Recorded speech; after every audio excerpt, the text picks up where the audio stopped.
Coffee. You got your knife? I'm playing You got your Roblox, knife? but I'll be What do you listening. mean you got? Okay. You got a Of course you're knife. playing Outcome. I always Actually, have a no. knife. Outcome's is Saturday, so I can't Alright. blame you. Dude, Clokey, I'm taking off work Saturday just so I can play Outcome. I'm not even kidding. Like, I wasn't scheduled for a closing shift, but I was scheduled for a pretty long shift, and I'm calling out because I've been waiting for this for 4 fucking months. Yeah, and when it comes out, you want to play it together when it comes out? I mean, I guess. Alright, bet. You stupid music bot. I'm gonna... Can Eggman stop running from me, please?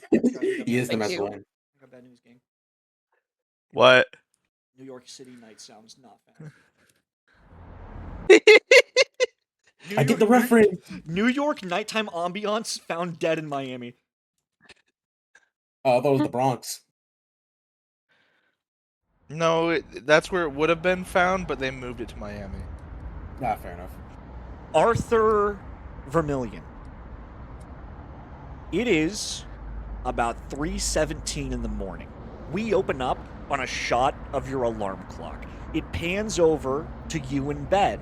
What does your room look like?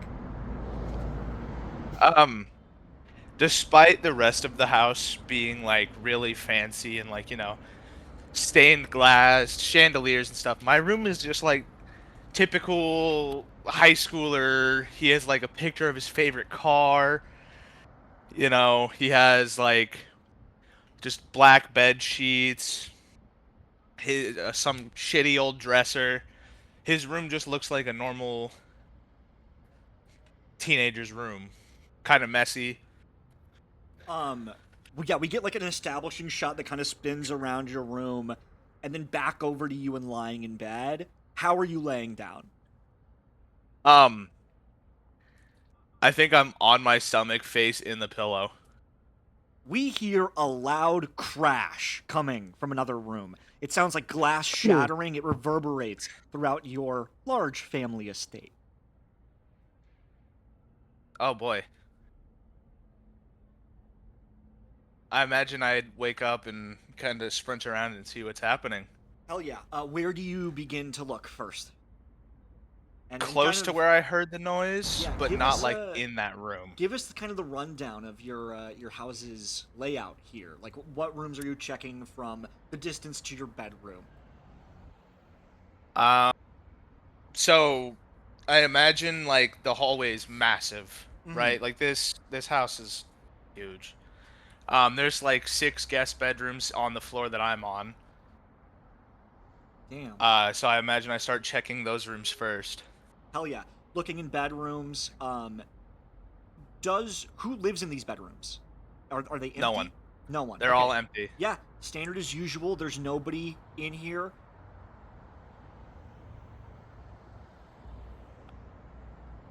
After I check all the rooms upstairs, I think I'd imagine running downstairs where mom, dad, grandpa sleep. Hell yeah.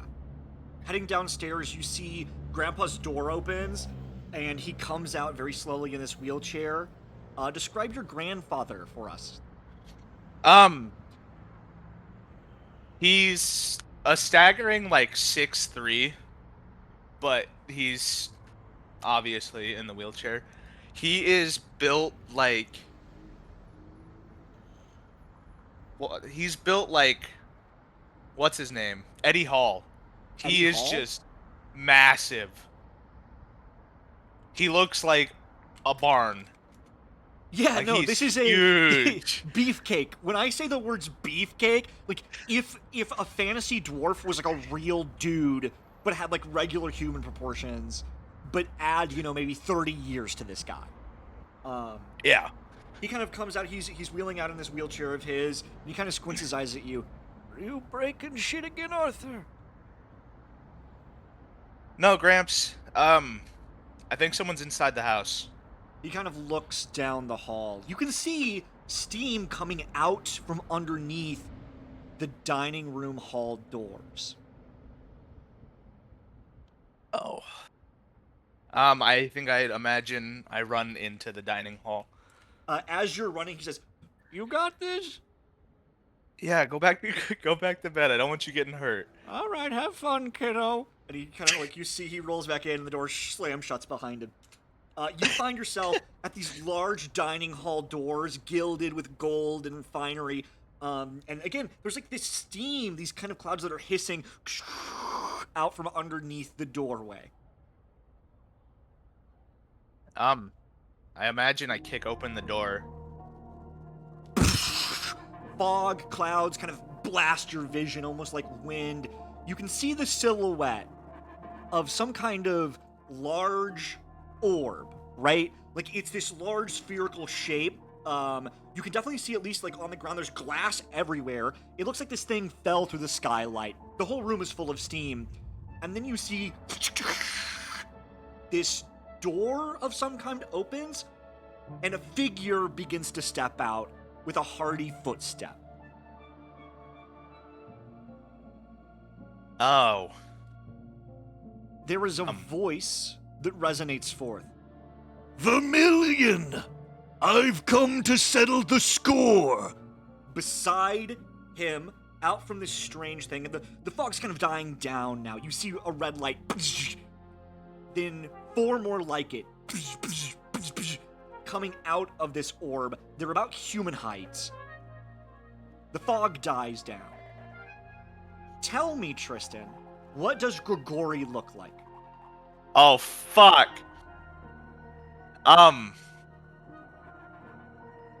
He kinda is, like, he's tall. He's like 6'5".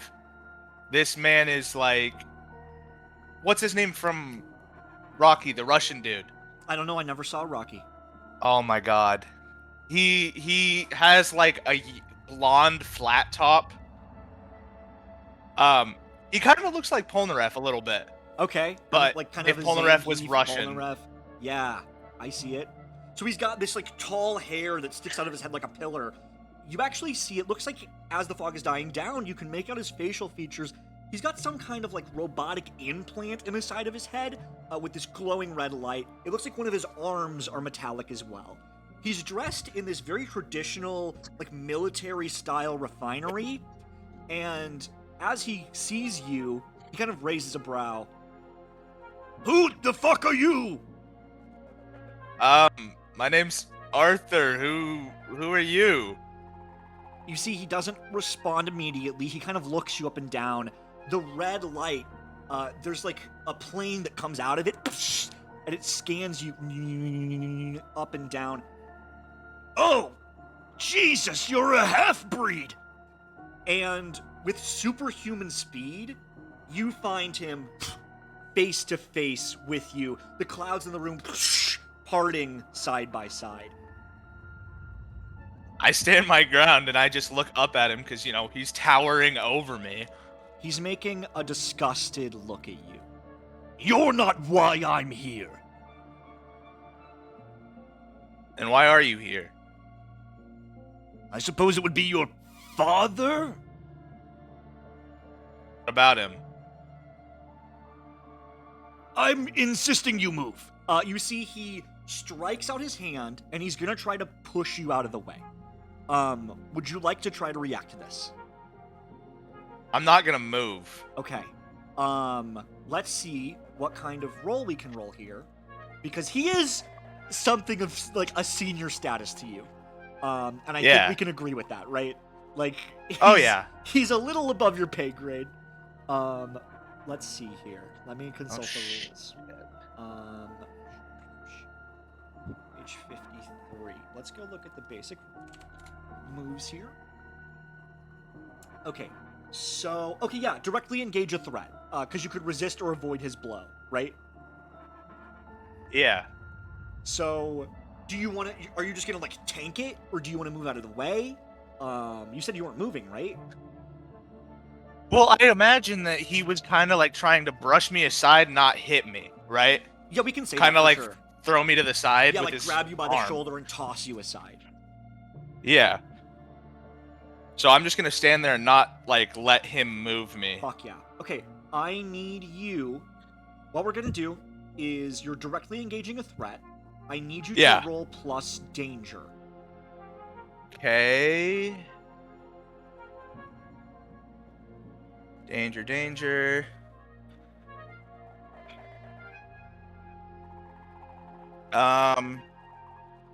So that is a 10 minus 1, 9. Okay, so on a Wait, 7 to 9, because you it's get to 2d6, you right? get- yes. You get to pick one. Resist or avoid their blows, take something from them, create an opportunity for your allies, impress, surprise, or frighten the opposition. Which of those would you like to do? I'm gonna resist his, like, blow. Okay, so what he does is he grabs you by the shoulder and he tries to move you, but you're standing resolute. Like, I think even the ground beneath you cracks a little bit. Your stance hardens, and his head turns. It was like he was almost looking past you before, and now he's really looking at you. It seems your solar blood stands strong. Yeah? What about it? He looks you up and down once again. Where is your father? Wouldn't you like to know? I would, that's why I'm asking, brat. You can leave. You're not gonna like the outcome of what happens next. And what outcome is that, boy? Your face under my boot? Ha! I would pay good money to see that. And I think this is where I hit him in the nuts. Fuck yes. Is this like a kick? Is this a punch? What does this look like? Considering that I'm shorter than him, I think I just knee it. Yeah. He is taken aback. He kind of goes, "Oh, you fucking brat!" And he is kind of rolling back. Legion, take care of them. You see these 4 bots through the dying smoke begin to approach you. They're gonna fire laser eyes at you. Okay. You have super strength, right? Yes, and I have flight. Yeah. How would you like to react to this? Okay. Oh, I flipped the dining table at them. Hell yeah. The dining table goes flying. It knocks a bunch of them over. Laser eyes still turned on, cutting through the dining hall, splitting the room in half. All the bots are knocked over. This guy is kind of reeling in pain, holding his groin, and then he looks up at you. Fucking human half-breed!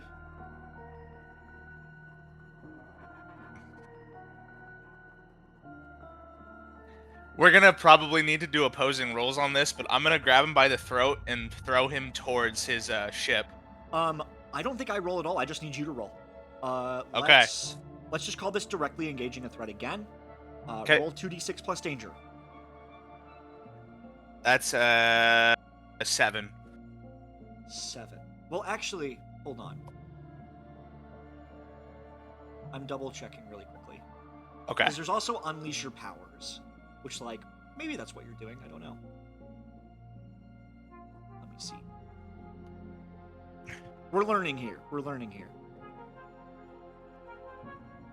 Unleash powers is a bit of an overarching move. When you're trying to punch out a titanic rock monster, it feels like you're unleashing powers. Okay, that's directly engage a threat. Okay, yeah.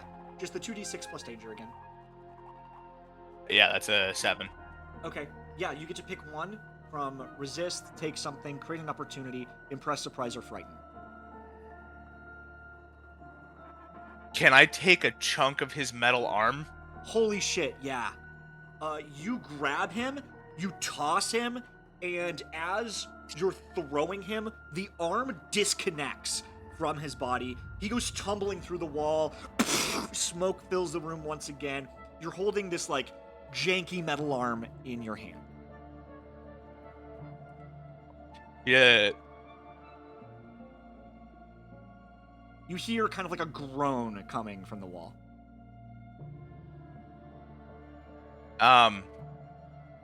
I kind of toss the arm behind me and start walking towards the hole in the wall. You see he's kind of kneeling down, and he's slowly beginning to get back up. I told you to leave. I'm here to settle a score, and I will not leave until the score is settled, boy. You have nothing to do with this. It is your father I seek. Bring him to me! Or you go home. I came all the way here, and I'm not going back empty-handed. Perhaps if I take you, he'll come to me. Well, I mean, you're kinda empty-handed right now, considering your arm's gone. His eye flashes red, and he speeds towards you, trying to headbutt you. Oh, fuck. I imagine Again, I'm caught off guard by this, and I it'll do want hit to me. say, this is moving at super speed, and I think you can keep up with it. Yeah, but I imagine that, like, I'm caught off guard by his sudden dash, and I'll get hit by it. Okay, hell yeah. His head hits your gut, you go flying back towards the other side of the dining room, crashing into like a painting on the wall that falls behind you. I imagine my dad's awake by now. You know, that's very interesting that you say that, Arthur. No, your dad doesn't show up. Nobody shows up. It's just you. You see, he kind of gets up and he's looking down at you, and he says, "Listen, you might have solar blood in you, but you need to learn now and learn fast. That your human side will always fail you." He's going to try to knee you in the face. Okay. Do you want to roll or do anything against this? I'm gonna try and stop it with my hands. Hell yeah. Let's go ahead and roll engage the threat again. I'm only having you roll so much because this guy is like, he's an old school solar. Like this is a threat to you. That's a... Oh, that's 12 minus 1. I got 11 on that one. Okay, so you actually get to pick 2 here. Oh. Out of those options. Again, I'm actually gonna try to just copy and paste this if I can. Okay, I can't. Hold up, I got this.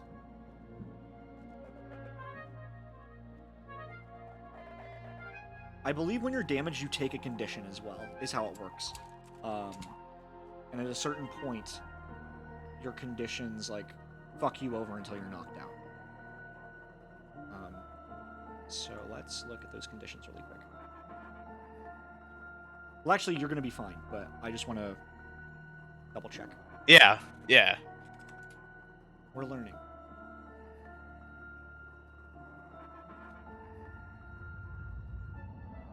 Okay, afraid, angry, guilty, hopeless, and insecure. So if you ever go down, like, it's how you react to it. So I would just say mark a condition, like if you're getting your ass kicked. And then you would say how you respond to it, right? Right. So do I mark a condition right now? No. He's actually going to be marking a condition. So... Did I send this in here? I did, okay. There's your options. On a 10 up, you get to pick 2 of these that you do. Okay.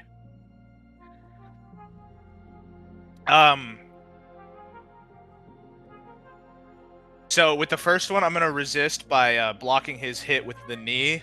Yeah, the knee goes up towards your nose, and you manage to, like, block it with your arm, completely, like, negating the force that he was kicking with. It causes the smoke in the room to, like, kind of filter out around you guys. And then, with my left arm, can I just punch him as my second one instead of doing, like, impress surprise? Fuck yeah. Okay. You block it with your one arm. You reach up, you punch him. Where are you hitting? I'm hitting him square in the jaw. There's a cracking sound. You hear clanking of metal. He goes flying back. Once again across the room. The smoke parting ways. He lands across the dining hall. Once again, these blows kind of like with force that knocks him several feet. He falls back on his back. You see his one real eye is widened. His faceplate has kind of fallen off, and there's only like melted flesh on the other side of it. He sits up, and he begins to slowly back away from you. It seems like he's actually scared. "It seems the apple doesn't fall too far from the tree, Vermillion." You're damn right. "Tell your father I said hello." You see he pulls out this small device from his pocket. He presses it, and he's gone. He didn't take his arm. It's still on the floor. The arm is in fact still on the fucking floor. Yeah. The smoke dies down. You find yourself with this strange metallic pod, a bunch of dead robots, the dining room cut in half, the table destroyed. One of your dad's precious, expensive paintings is also totally ruined. And it's just you, alone in here. Imagine my first step would be cleaning up all the debris. Yeah. Before I even go tell anyone what happened. It takes you about an hour, so we're about like 4:15 in the morning. You clean up the mess, do what you can. Where do you put the robots? Do you do anything with the giant pod and the arm? I imagine I take the arm to my room. I leave the pod where it's at. I leave the robots where they're at. Mhm. And then I'm gonna go knock on my dad's door.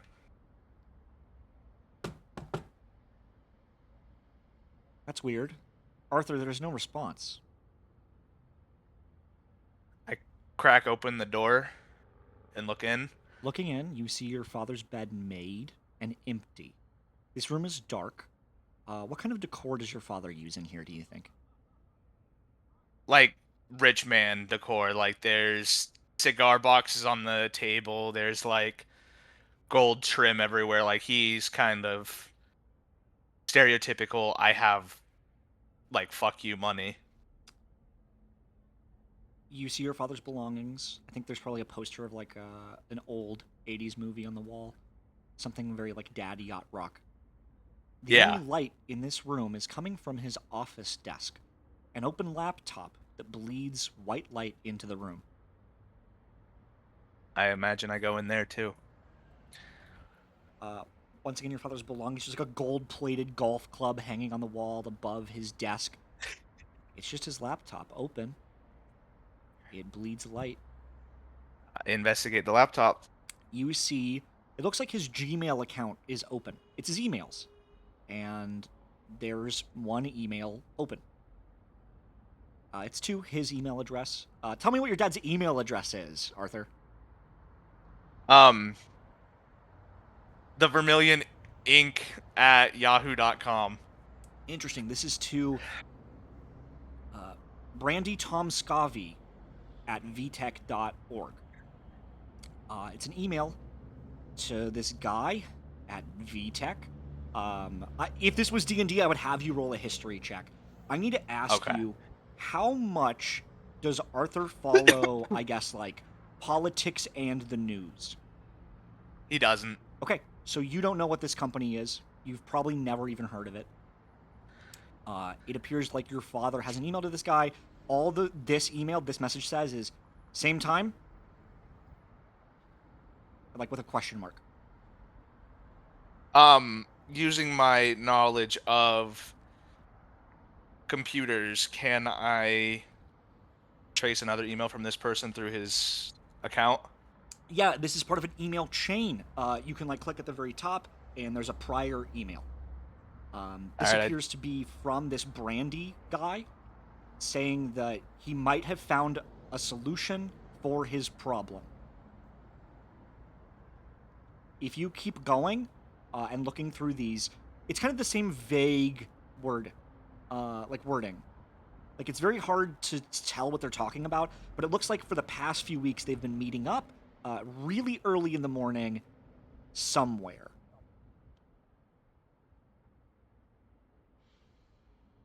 Can I find out where by going through the email chain? You go through until like the very, very beginning.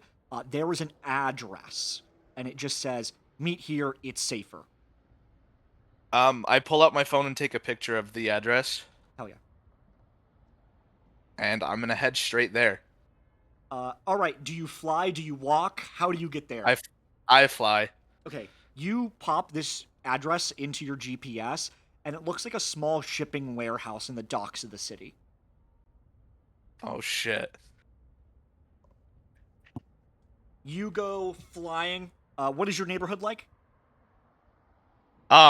So it's kind of like Wayne Manor, where it's just not in the middle of nowhere, but like it's the biggest house on the top of a hill, and then you go down this hill, and it's just like kind of richer suburban area. Oh yeah, absolutely. Okay. Give me one moment. I actually didn't expect this, so bear with me. You're good. That's part of the fun, right? Yeah. We're just gonna use this. I'm sure this will be good.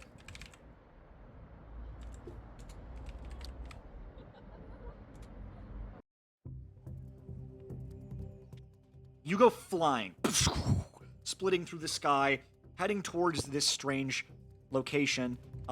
You make it to like the docks on the north side of the city. You can oversee kind of the ocean, right? Like this is a New York City style locale. This is a medium-sized shipping warehouse. There's some like empty boats that sway to and fro. You can see a skylight above. It's like a medium height building, you know, nothing too crazy.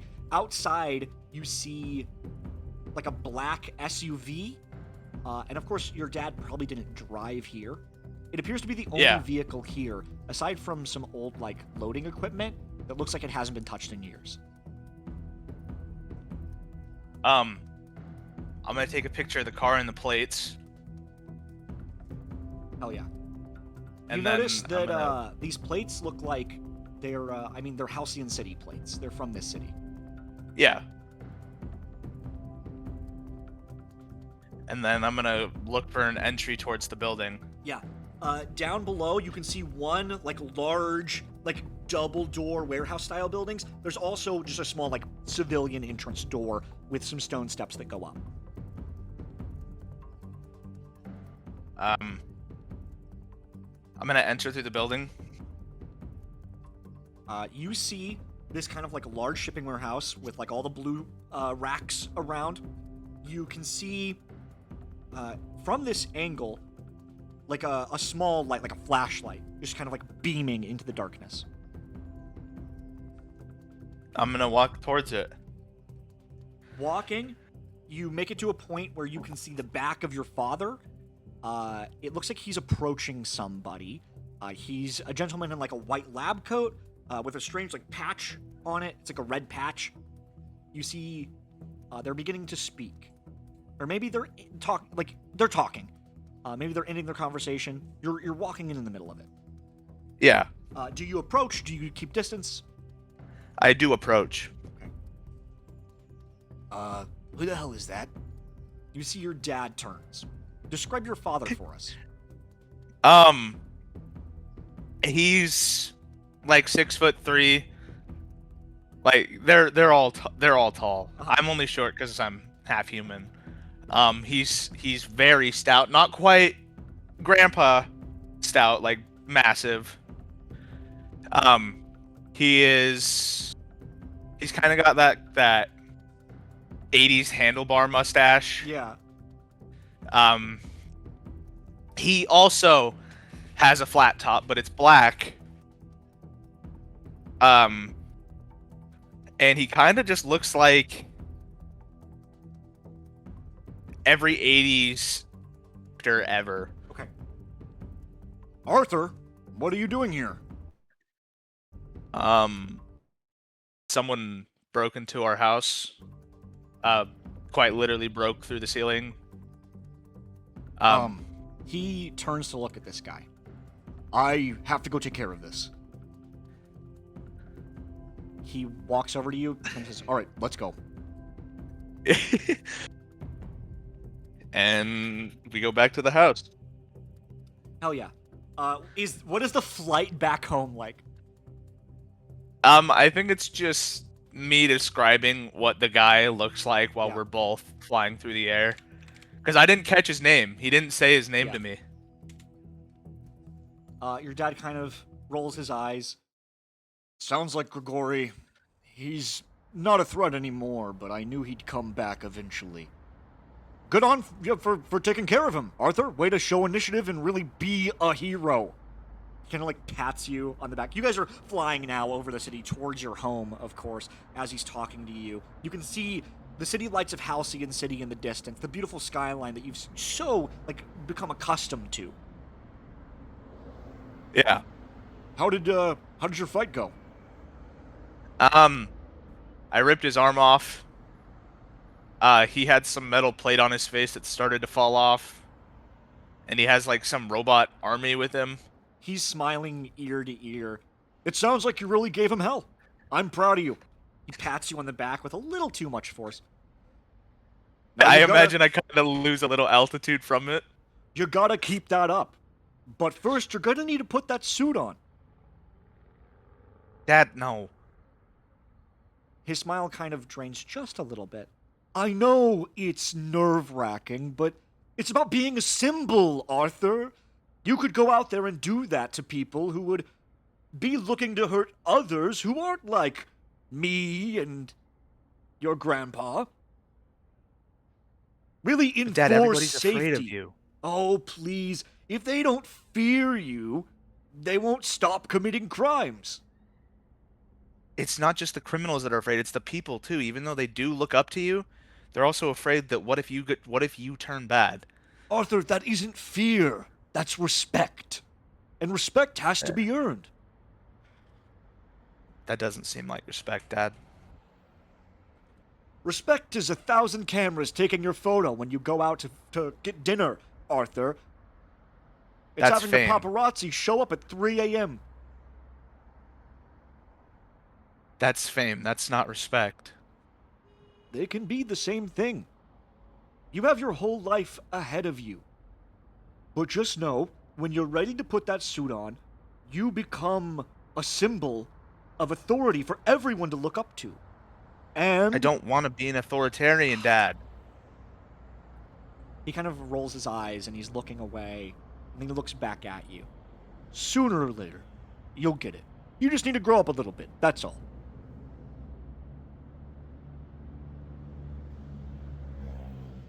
Kind of just let out a sigh because I didn't want to talk about that. I mean, is it the colors? Is that what's wrong? Is No, the the spandex colors too are great. tight? The colors are great. I mean, I know a boy your age, things are growing, and the spandex can be a little much. Dad? I'm just saying, he holds his arms up. If it's design that you don't like, I can call somebody. It's not the design, it's what the symbol is enforcing. I don't want to be an enforcer, I want to be a protector. You can enforce the peace, Arthur.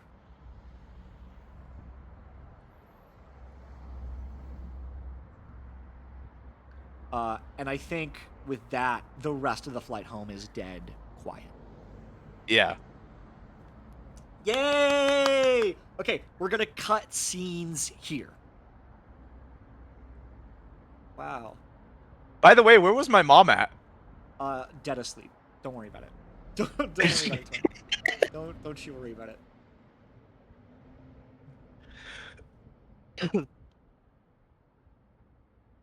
Wow.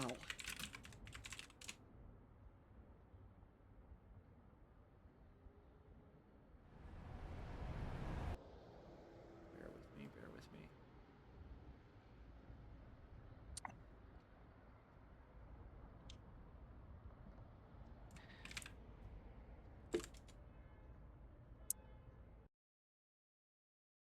The rest of the morning comes and goes.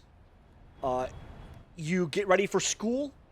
You share cereal with your mom, your grandpa, and your dad. Your grandpa, talks to you about, hey, how did it go last night? Once he realizes it's Grigori, he kind of has a laugh about it. And he does say he's proud of you. And once again, like, the morning kind of continues without incident. How do you go to school? I kind of just put my earbuds in and I just fly towards the school. Hell yeah. You exit the manor. You see the paparazzi outside as always, taking photos of you. Some fans are kind of fawning. There's a lady holding up a sign that says, Arthur Vermillion, be my Valentine. And it's like a prom proposal on it. You get stuff like that all the time, Yeah. It's just the typical morning routine for you. Yeah. You fly to school. The school day pretty much goes by, for the most part, without incident. Yeah. You go through your classes, you go through gym, like we're looking over the scene, we see a girl on the bleachers watching the boys play dodgeball from the other side of the room. We see you go to lunch and enjoy it. Do you have a whole lot of friends, Arthur? Um, it's not more so that he has friends. It's more of like they're all kind of acquaintances because everybody knows who he is. Yeah. I think throughout the day, like people come up to you, they ask you how you are. Like there's a guy who like daps you up every single day, and you don't even know his name.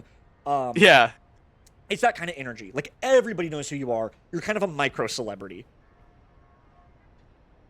Um, yeah.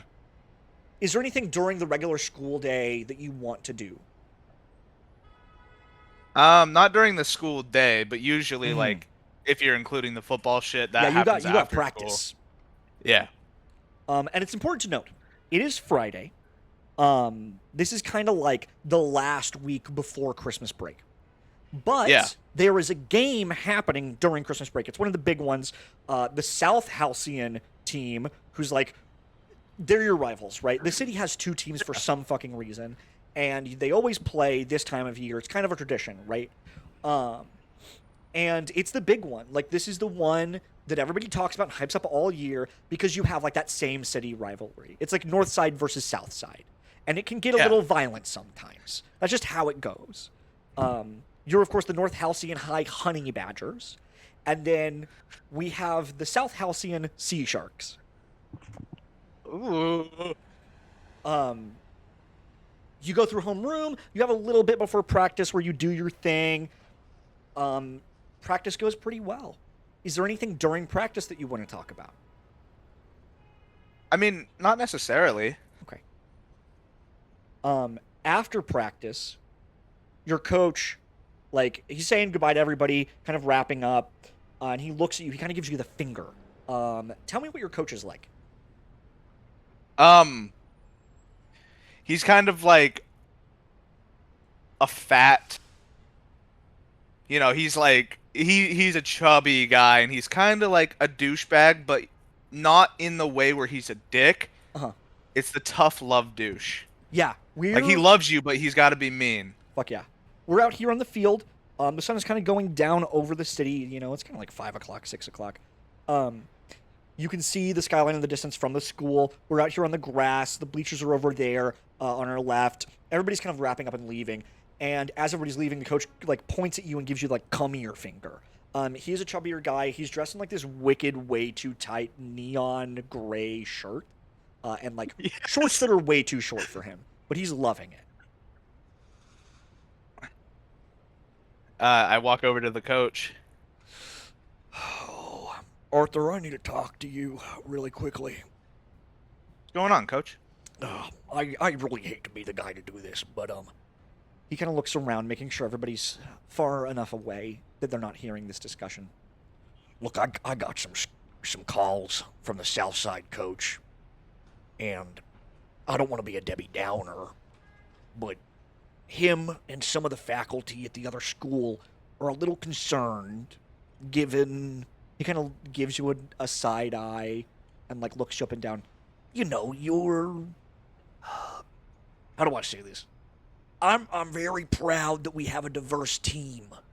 But you have natural advantages the other students don't.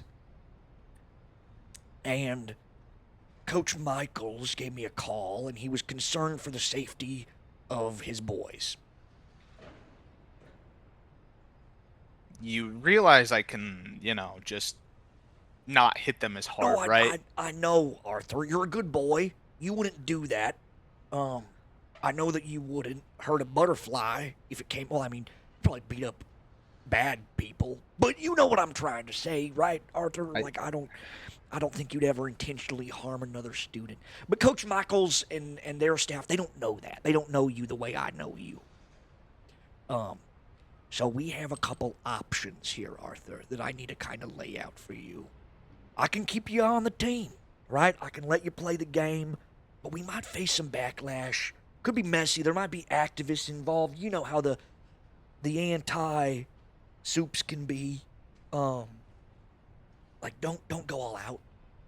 Or, I mean, I could bench you. I know it's not ideal, You're a good kid. You got a good head on your shoulders. There's no reason why I take away your fun. Why should I? But I'm gonna give you a choice, for how you wanna shake this out, kid. You didn't bring up a third option. I can talk to the faculty, talk to the other team's coach, and show them that I'm not just there to kill them, because I know you want to win. I know this rivalry means everything to you. Of course it does. And I mean, you're the ace up my sleeve. I wouldn't want to leave you on the sidelines, but at the same time, I mean, one wrong move and it's all over the news. I mean, if you hurt a kid, I mean, you're off the team for good. They might cut our funding. And more importantly, I mean, you know the news right now. VTech's trying their best, but... Then change my position. Okay. I don't have to be a running back. I don't have to slam into people. I can just be on the line and hold people from getting our QB. If that's the route you want to go for it. But just know, whatever you decide, I got your back, kid. Okay, because I don't want you to lose this thing, because, I love... Yeah. Okay. So just change my position. Yeah, I can do that. And I can, before break, I mean, are you free tomorrow? Usually, yeah. Okay, yeah. Tomorrow night I'll put up a meeting with Coach and some of the other faculty. I'll see if I can get the principal on board to give you an okay. And don't show up dressed like that. I mean, put some nice clothes on. You got a button up? I got plenty. No, maybe a Don't worry polo about is it. the move. Just dress nice. I will. Don't worry. Okay. All right. Yeah, go team. And he goes to Go give you a team. fist bump. I give him one back. He gives you a smile. Okay, Tristan. I have to give you a choice now. Oh boy. There are some ways this can shake out, of course. But because of this action, because the world is treating you differently because of who you are, I need you to change a label. I'm going to let you take either a +1 to freak, a +1 to danger, or a +1 to superior. And if you could argue a different change, go for it. But here's my thoughts. It's either that you are too different, too other, for these people to accept you and let you be one of them, and that's a bad thing. Maybe you're a danger because of how strong you are, a strong man in a world made out of cardboard. Or alternatively, you are just too good for these people, too far beyond them, for them to have you around. Again, if you can argue another label change, go for it. But in this moment, the world is reacting to you, and that's gotta affect you somehow. I feel like it would be danger, just a little bit, Mm. because of the fact that everyone's all like, oh, there's an 18-year-old with, godlike superpowers, Yeah. What if he gets bullied or something and freaks out and becomes the villain? Mm-hmm. Starts fucking throwing kids across the hallway? Absolutely. Yeah. All right. Go ahead and take +1 to danger for me. Okay. Tell me, what are the thoughts going into your head as you take this +1 to danger? Are people really already afraid of me? Oh, yeah. Okay. You go home. You make it home to see your dad is kind of like, he's getting ready for something. You see he's kind of packing some stuff, and he looks at you and he goes, Arthur, I'm glad you're home. What are you doing, Pops? I've got the perfect evening ahead of us. There's a lesser crime lord, nothing too tough, who's planning a bank heist this afternoon. His name is Blowback. He has cannons for arms. I don't know how he plans on taking things with hands like that, but it is just the perfect opportunity for you to suit up. Easy takings, Arthur. I'm not suiting up, Dad. Well, somebody's got to stop the bank heist, don't you think? I'll do it in my normal clothes. Everyone already knows who I am. So you're going to do it? I'm just not going to suit up. Oh, come on. It's part of the fun, don't you think? They have to Dad. know that you're a symbol and not just some street kid. What It's if I like- don't want to be this symbol that you're trying to push on me? Arthur, it's like a police officer. He's in a uniform so you know he's there to protect you. He has the badge. This is your badge, Arthur. I mean, if you're just a kid in a hoodie, you're no better than a vigilante freak. You Maybe that's have what I to want to wear be. the. Maybe I want to be a No, you don't vigilante. want to be a vigil. Like, Joe, listen. You need the badge, Arthur. I don't. Okay. He kind of puts the suitcase aside. I can see there's no getting through to you. Just go to Northwest 23rd. This evening, 6 o'clock.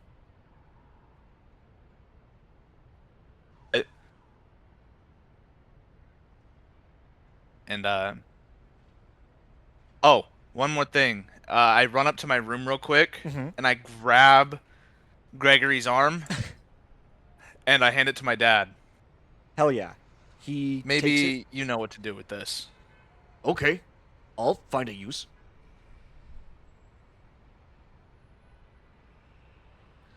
And then I imagine I start heading towards the location. Yeah. This is kind of awkward. You arrive at the bank to find a small team of superheroes has already taken care of the job. You were flying there. I think you come to a halt and you're just looking down at them. You see the media and the paparazzi and cops there. This is a small superhero team. They're all dressed in like black and white striped gear. Maybe you've seen them around. They're called the Zebras. They all have like bob cuts, like they're a 50s band. That's kind of the theming. Like it seems like they're like a boy band from the 50s, like the Beatles, right? Okay. You see this dude in like a bunch of chains that are glowing. Looks like that's one of their superpowers. They got this on already good. You didn't need to be here.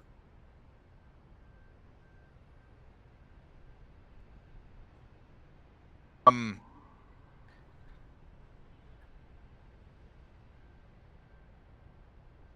I guess I kind of just fly off then. Okay. Hell yeah. What are you thinking after seeing that? Uh, Arthur's thinking that Arthur kind of has a smile on his face, knowing that there's more people out there that are just being good, Oh yeah. because that's all Arthur wants to be. Yeah. Okay. Fuck yeah. You go back home. You see dad is actually flying off. You see he's got like mom in his arms. They're flying off together. Oh, You they're see, going on a date. yeah, you see grandpa kind of rolling out into the front yard as you arrive. Oh, hey, Gramps. Hello. What are you up to? Oh, I was thinking about going down to Vito's for dinner by myself. I'll join you. Oh, you want to go to Vito's with me? Yeah. Okay. I would love that. You know I love You want to get there fast? Well, he looks down. You mean this isn't super speed? This isn't Mach 5? I mean, I can go faster. And he kind of like rolls the wheels, kind of going down the hill that is your front yard. Whee! I love you, Grandpa. I love you too, kiddo. Oh. Tell you what, And I kind of. why don't we What's take a up? cab? Yeah. When was the last time you rode in a car, Arthur? 2 years ago. Yeah, that's way too damn long. He says, let me call a cab.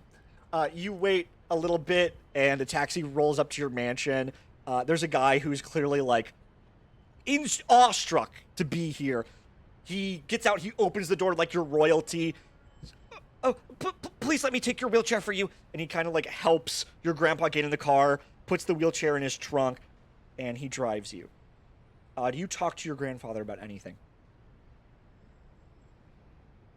I asked him why Dad's so set on me wearing that stupid suit. Oh, this is a discussion. Okay. So there's maybe some silence. Your granddad's like, I've been thinking about that chicken carbonara for the past week. There's some small talk. And then, Gramps, why does Dad want me to wear that suit? it's a long story. Arthur, when I was the Vermillion, there were a lot of others like me who wanted to do the right thing, help people. And people like a symbol to look up to. Everybody likes to idealize a hero in their head.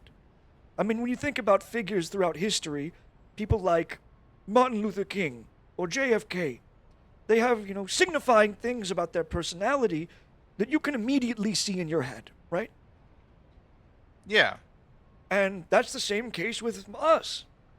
I mean, if you have flame powers and your neighbor has flame powers, you need something to differentiate, something to look up to and say, you know what, I'm right, that guy. Well, it's kind of like that. You need an identity. But it really should be who you want to be, Arthur, not the suit he's made for you. Who you are is decided by who you want to be. And that's the point I'm trying to get across, but he won't listen. He wants you to be who he is, but better. And maybe he'll never say that, but that's what he's thinking. But... And Arthur kind of just loses... He doesn't lose thought, he kind of sits on that. Listen, kid. Whether you put that suit on or not doesn't matter. What does matter is what you decide to do with your powers. And so far, I'd say you got a damn good head on your shoulders, kiddo. Just get out there, do the right thing, and stick it to him. Thanks, Grandpa. Of course. Then he starts like rubbing his hands together. Now for that chicken carbonara. You pull up to Vito's. The guy brings you inside. It's a place in downtown. Real classic Italian neighborhood. You roll in. Super nice refined furniture. Leather seats. Though the building could be bigger, honestly. But you like it. They actually serve the food on paper plates here. The grease always kind of seeps through the paper. That's how you know it's good, right? Yeah. What do you order? What's your go-to at Vito's? A Philly steak. Hell yeah. With or without? What do you mean with or without? With or without cheese whiz? With cheese whiz on it? What? I guess with. Okay, you asked for with. The guy kind of gives you a nasty look and goes ahead and puts it on anyway, and then he hands it over to you. Thanks. Yeah, you enjoy that, pal. I will. Kind of gives you like a bad look. Arthur's never heard of with or without cheese whiz on it. That's the way they do it in Philly. You're supposed to say without. He's never That's funny. ordered the Philly steak from here. Your grandpa is like devouring this chicken carbonara, eating it up. You guys are sat by the window. You can see traffic outside. This is downtown. It's actually close to Brickton, now that you think about it. You're enjoying your meal, and he kind of looks up at you as he's wrapping up. You know, Arthur, I've actually got a question for you, if you don't mind. Of course. I was wondering where your dad got to last night. I don't know, like, the full story, but he was down by the shipping docks meeting this person. Who was he meeting? I don't want to use the word affair, but No, it was a dude, and they were talking. your father could be. He kind of like makes a gesture with his hand. I don't think he is, Okay. Gramps. I mean, he might be, but I don't think it was an either way. affair. The guy was saying that he might have found a solution to the problem. No problem. I didn't fully delve into it before I found the address and went there to grab Dad. You found an address. Yeah, to the shipping warehouse that they were meeting at. It's some VTech company. You say VTech? Yes. You see, he kind of thinks for a moment. He's looking out the window. VTech. Well, you know, Arthur, I would, I mean, you're a hero. I'd recommend figuring out what he's doing. I'll keep an eye on him, but I don't think it's anything bad. I don't know if VTech's involved. I don't even know what VTech is, Grandpa. They're well, I mean, they were a pharmaceutical company at one point, but a couple years back they moved over to metahuman technologies, and they have some metahuman reform programs. But I don't know why your father would be involved. I mean, I gave research about me and my people to the government years ago. I mean, when I arrived. Is it because Tommy doesn't have powers? Maybe, but I don't know why he's going to VTech. I mean, he could probably just take him to a hospital. Well, maybe he's trying to force Tommy to have powers or awaken them early. That's not right. I mean, does it bother you that Tommy doesn't have powers? It doesn't bother me. If he gets him, he gets him. If he doesn't, he's still my little brother. There's nothing wrong with humans. They're perfectly fine. I'm half human. There's nothing wrong with them. Yes, well, your human half of you is what gives you your determination. Maybe that's why my dad's having so much trouble figuring all this out. Maybe. Oh well, whatever.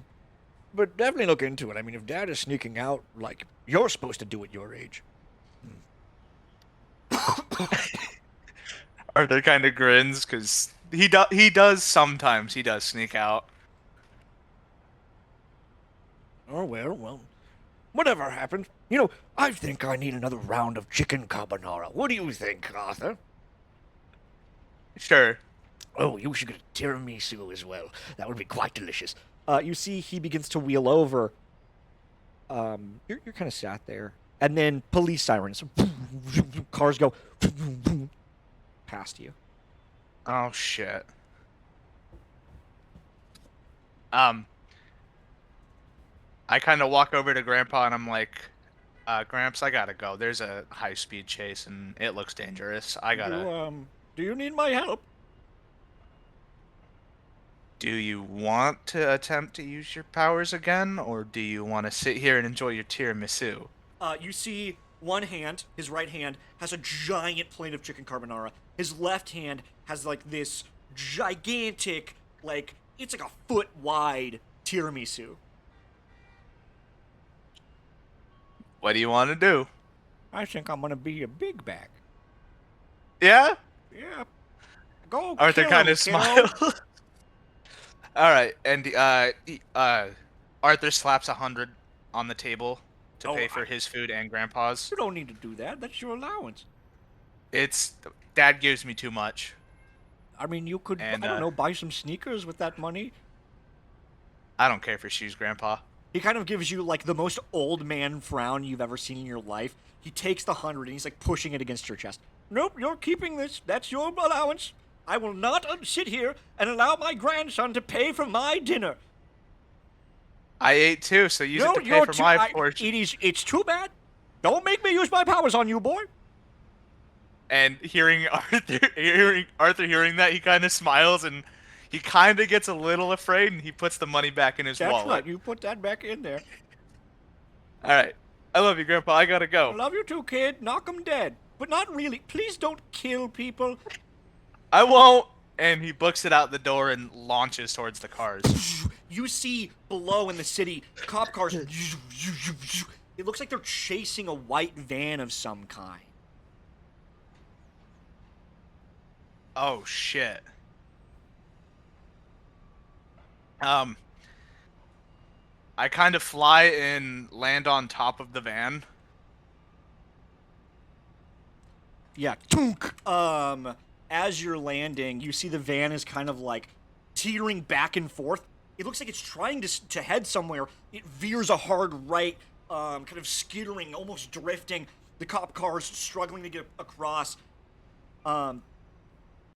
you see down the road here in Brickton, where everything is red bricks and overhanging bridges, you see another white van just like it crashed into a lamppost down the way, and a handful of goons tied up. Additionally, you see some cops already there. There's maybe about 3 of them. One guy looks like he's taking a report, and this van is headed straight for those cops. How large is the... Would you argue I'd be able to use both my arms and reach both ends of the back of the van? Yeah, you're able to, like, if you want to grab, like, the back doors of this van, you could, if that's what you're trying to do, I guess. No, like, so I'm on top Oh, like of the it. width of it? Yes, would I be able to grab... Alright. Yeah, you can So- grab the sides of it. What I do is I grab both sides, and then I start to try and fly with the van. Holy fuck. Yes. Let's actually roll to unleash your powers here for sure. Alright. Let me refer to how this works. Because I think this is a pretty insane feat, especially if the dude's like driving crazy. What would there be a bonus to it or no? I'm gonna check really quickly. Let's see.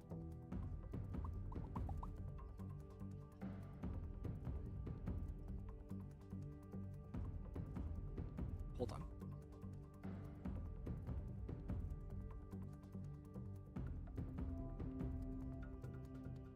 What do you even... Okay.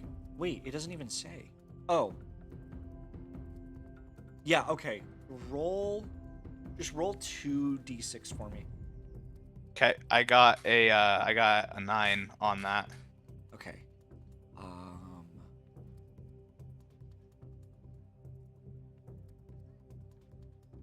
So this is a temporary... Wait. Okay, you get to pick. You have to mark one of these conditions for you unleashing your powers. Temporary or unstable. Temporary means there's going to be a time pressure on what you're doing. Unstable means there's unintended consequences of what you've done.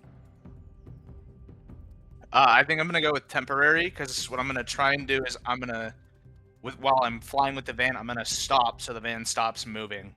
Okay, so you're able to lift the back half of the van off the ground. The driver is pressing harder on the gas, and it's almost like this tug of war, like horsepower versus your strength. You've managed to stop it from moving, but there's skittering of the tire, and smoke is like blowing out the front of it. Can I tip it straight up and down? Yeah, like slamming it on the ground? Not like slamming it, but kind of like what I was trying to do is pull it back Uh-huh. and then lead it straight up and down so it sits vertical. Oh, so it's like the back wheels would be up in the air and the hood would be on the street?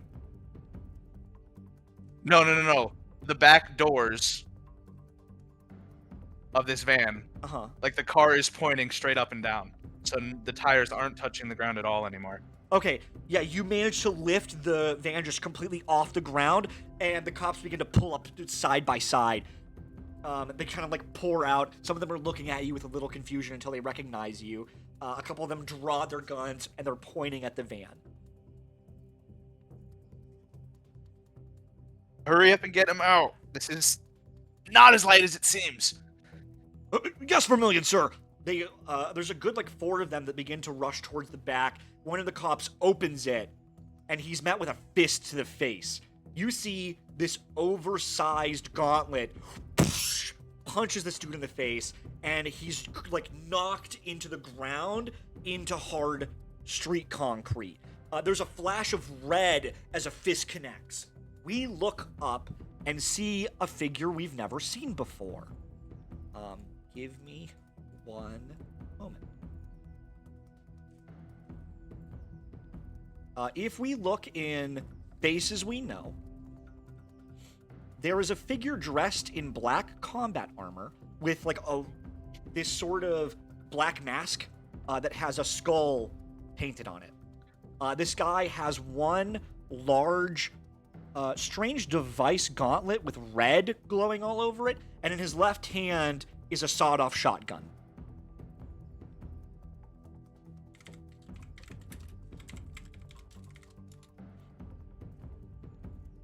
The one cop goes to the ground. The other cops just start opening fire on this guy, and the bullets are like tinking against his combat armor. He takes his shotgun and he's aiming it at one of the police officers' heads. I drop the van so it makes the what I want to intentionally do is drop the van so it kind of bounces up and down and forces him to become unstable for the moment. Hell yeah. He And kind of then- like tries to hold himself, and then he jumps out of the van onto the ground. Oh, so now I'm face to face with him. He looks up at you, but he doesn't say anything at all. Oh, is he shorter than me? I mean, this guy's like 5'9". He's... Okay. You notice he's kind of like a muscular build, but it's more lean.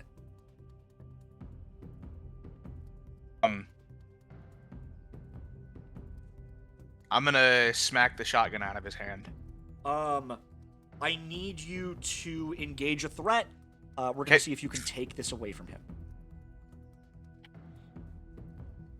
That is a 4. A 4 is Ugh. not gonna be enough, I don't think. Okay. You go to take the gun from him, and he does this weird, like, it's like a side flip over you. Like, we see this scene in slow motion.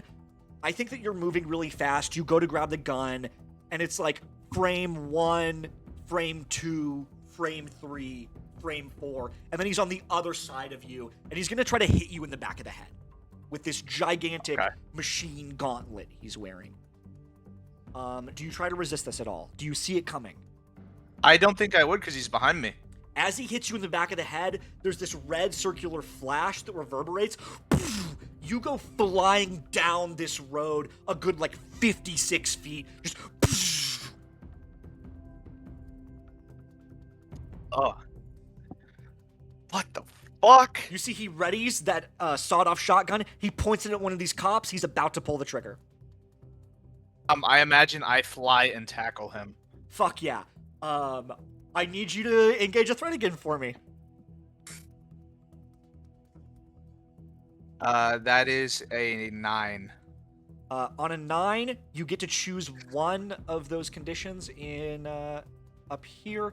Resist or avoid, take something, create an opportunity, impress, surprise, or frighten. I think. Oh, let me look at him again. I think I'm gonna do frighten. Hell yeah. He doesn't see you coming. He thinks he knocked you out of the fight for good. The shotgun is about to go off, and then you get him from like the midsection of his stomach. It knocks him over into the ground. Ugh! This is the first thing that you hear from him. He goes flying into like the side of a building. You break glass. This is an old school like burger diner. People get up and they're getting out of the way. Some glass like gets in a guy's face. He goes, "Oh fuck!" I start like profusely apologizing because I just hurt someone. Everybody in the diner begins screaming and running away. There's a guy who like pulls out his phone and he's taking a video as he's slowly beginning to back up. And then you see his like wife grabs him. He's like, "Come on, you fucking idiot!" And then they leave. This guy begins to get back up. You see the white skull on his face is like smeared with blood. He still doesn't say anything. Can I grab him by his throat and fly him into the sky? Fuck yeah. You grab him, you go up and out of this diner. You're floating above. The cops down below appear to be calling people in. I'm gonna keep going up. Yeah, you keep going upwards. Though he doesn't say anything at this distance to his face, you can see his jaw clenching. We can go higher, and I can drop you. He begins to like struggle against you. You see that gauntlet of his begins to charge up. It's kind of like shaking a bit with unstable red energy. You realize if you hit me, you'll fall and die, right? This is the first time you hear him speak. Trust me, I can take it. And I'm gonna fly even higher. Hell yeah. He begins to wind up his gauntlet. And I'm gonna drop him. You see he begins to fall down. And he like holds the gauntlet downwards as he goes down. And then I'm going to grab him by his foot. Holy shit! I'm not gonna let him fall. You grab him by the foot. He kind of like dangles from the tension of it. And he goes, ugh! His arms are now like dangling below him. He's squirming a lot. What do you know? What's going on? It's none of your damn business, kid. You see, he takes the gauntlet and he's like trying to point it up at you. It's not gonna work, and I kind of wiggle him around by his foot. That's what you think. You see different points of red energy begin to circle the gauntlet, and flames begin to shoot outwards at you. I think so. Like I'm probably about like 15 feet in the air right now. Uh-huh. Like I grabbed him before he hit the ground, so if he falls, he's not gonna get hurt. Mm-hmm. But I imagine the flames do hit me because I'm holding him and I can't defend that. And I think you're probably a little surprised because that's not what this was doing before. This is a completely different effect, but it still has this red glow, and then these orange flames shoot out at you. They kind of lick your chest a bit, and then he begins to go falling. You hear kind of a chuckle coming from him, and then he hits ground, and a small crater is created in the street. I imagine after kind of burning, like getting the fire off my clothes, because my clothes probably were set on fire a little bit. I fly down towards the crater. You see he's drawing a pistol from somewhere in his chest plate, and he begins opening fire at the cops. They're all kind of retreating back behind cop cars. Some of them are like trading shots with him, but it's just like bouncing off of his armor. I imagine I want to hit his arm and not break it, but like smack the gun away. Yeah, you approach from behind. If you want, we can directly engage to see if you can take the gun from him. Yeah.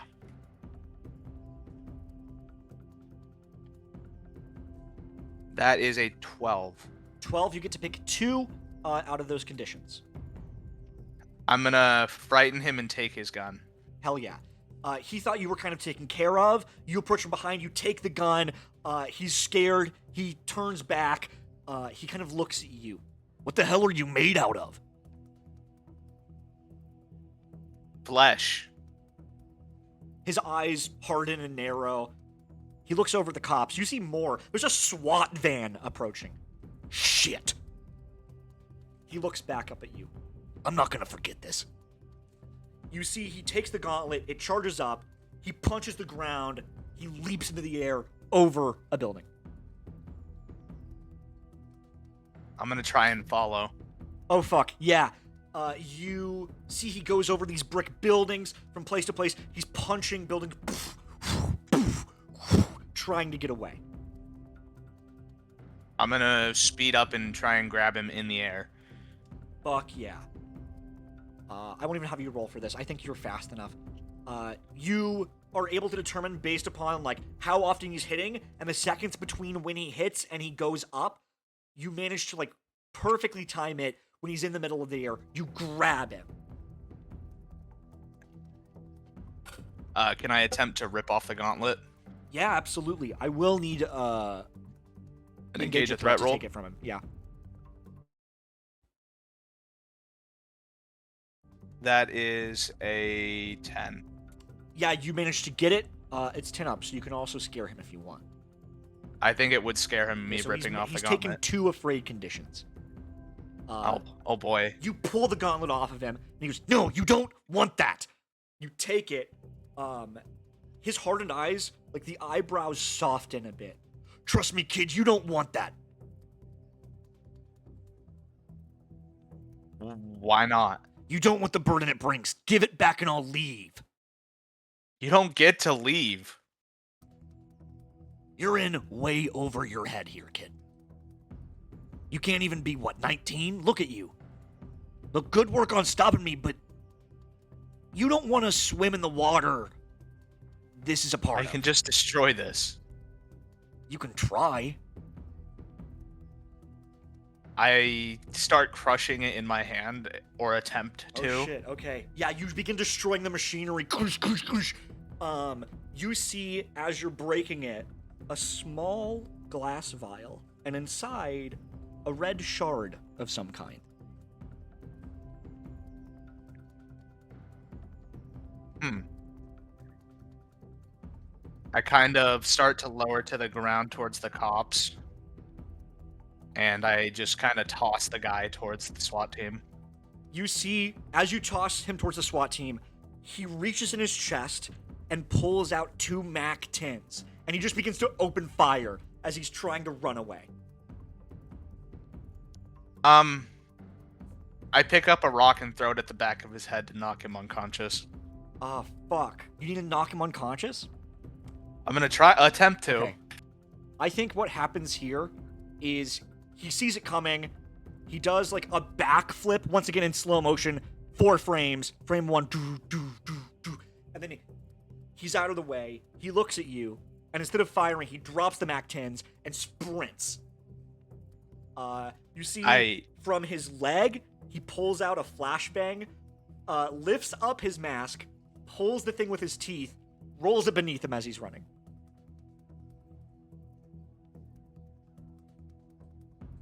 I imagine that I try and fly towards him to stop him again. I think, unfortunately, the flash goes off. Yeah. There's ringing in your ears, you can't see anything, and he's gone.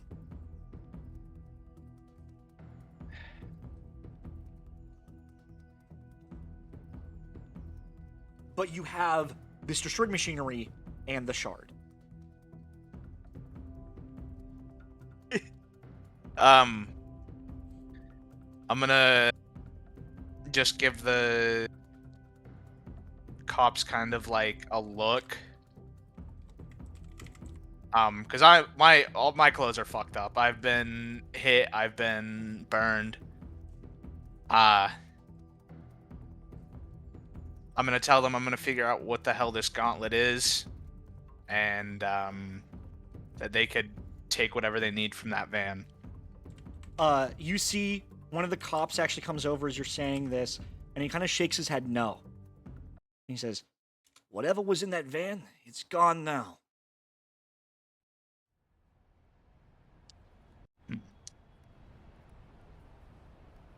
What about the crashed one? He looks over, says, "That's what I meant. Whatever was in there, it's gone. The one they drove, must have just been him." He looks over in an alleyway. You see a bunch of goons that are tied up. Some of them have spider webbing on them. I kind of point towards the goons. They gotta know something. Yeah, we had some guys question them. Looks like they're part of some mercenary gang called the Hardheads. Just doing some paid job.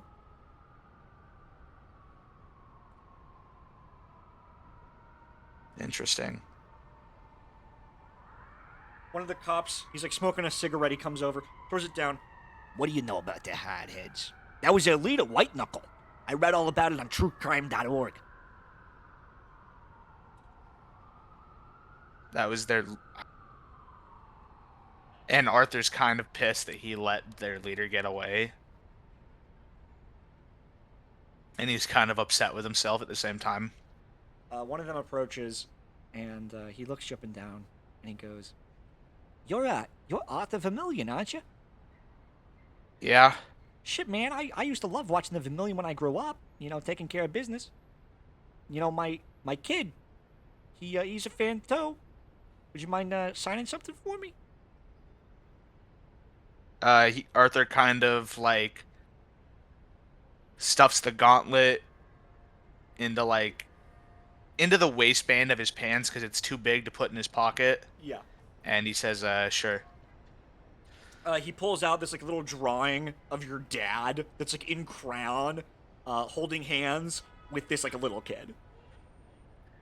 And I sign the Vermillion. Hell yeah. "Thank you so much." Yeah, no problem. Is there anything else you do before we wrap up today? No. Because I'm going to have to wait till Scott comes over. Oh, you're gonna ask Scott about it. fucking The perfect. gauntlet. Yeah. Okay. Is there any like establishing shot you want us to wrap up on? Or any like discussions you want to have before we wrap up today? Kind of just Arthur flying off, pretty pissed off. Yeah, we get a sunset shot of you in the air above the city, just in your hoodie, with a busted gauntlet and this weird glowing shard. You see it kind of reverberates as if it's reacting to something in the city. Okay. And we fade to black.